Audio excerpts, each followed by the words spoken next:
I'm thinking about the way generations change and how everybody you try to have your kids do a little bit better than you, and I don't even mean economically, though. Sure, that's good as well. But just in terms of their, I suppose, assimilation into a community in a way that feels healthy for them. So yeah, I would certainly hope for your kids that they feel less of a burden than you've had to feel, and that their kids, if they have kids, would feel even less. And as you're talking about you said your son hanging out with the beautiful people, wealthy trust fund people. Like, what if he were to marry someone that fits that description, and then your grandchild would be one of the. I mean, Well, it's not, what he's saying is that it's not a negative, because I hold material gain as part of the success model. It's not the driver. mhm, Because again, for me to have done something that will impact my grandchildren and make my children's lives a little bit smoother, mhm, that's valuable to me. mhm, But for him, I just wanted him to know that when you come to the table, you don't come as a beggar. That you come, that you're bringing something of value with your talent and what you can contribute. right. And it's interesting that you ask if he should marry a person from that community.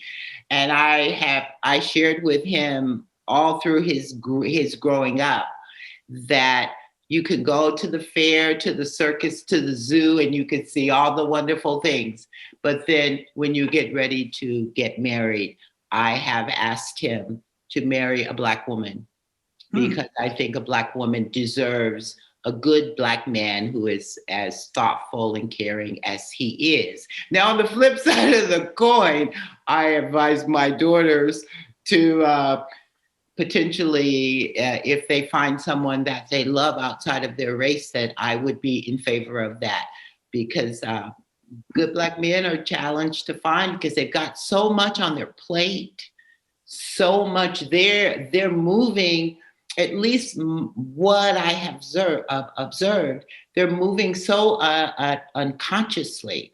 Many of them have not had fathers in their lives, and it's just there's just a lot.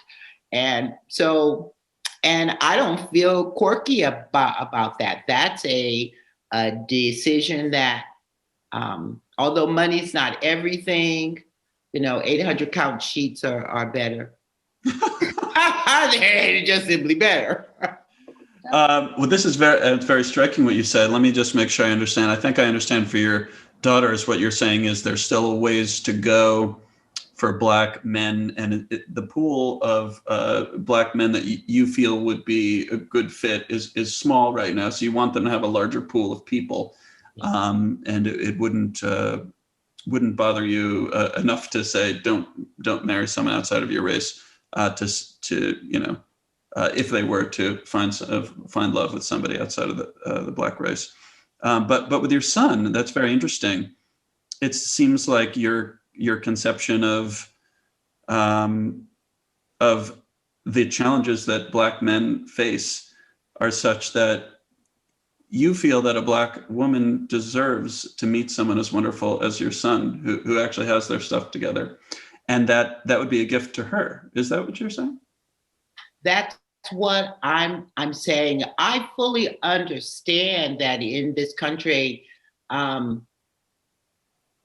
if a Black person is involved and a child comes from that union, that child is Black. Mm-hmm, mm-hmm. So I have no worries what the ethnicity of my grandchildren will be. By the way, I don't have any yet. Mm-hmm. However, I want the love and the sense of self and the sense of self-value and self-respect. I want my son to share that with a Black woman, because as a Black woman and meeting other Black women, as I continue this journey, we we are holding it down, if you will. We are standing up. We're standing as strong as we can.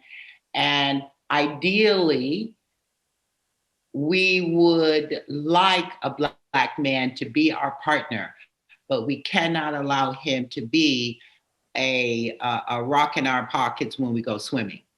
Mm-hmm. And so that is just what I asked. I asked it without any shame or anything, because I know my son, he did have a beautiful girlfriend, beautiful long blonde hair, blue eyes, all that. And I asked him, what did he see in her? And he said, she reminds me of you, Mom. I was like, oh my God, I'm going to have to make it clearer. I want her to have melanin in her skin, darling, and kinky hair.